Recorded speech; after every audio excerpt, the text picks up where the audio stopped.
Hi friends, welcome to Math Mind Logic. It took me really long to find solution of this problem and turned out it was pretty simple. So let's solve this. We have x raised to the power x raised to the power 6 equal to 144, which is 12 square. Let's raise both the sides with power of 6.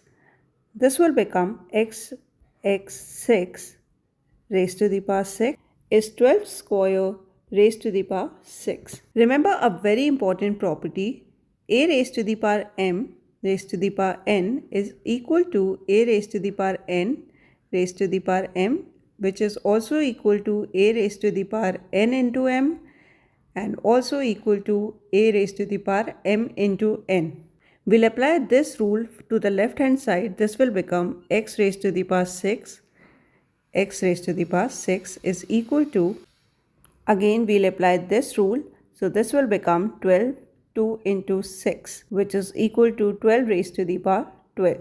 If you compare the base and exponents, they are both equal. This makes x raised to the power 6 equal to 12.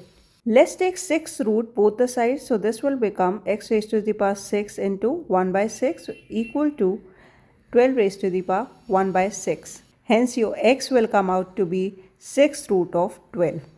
If you like our video, please subscribe to our channel.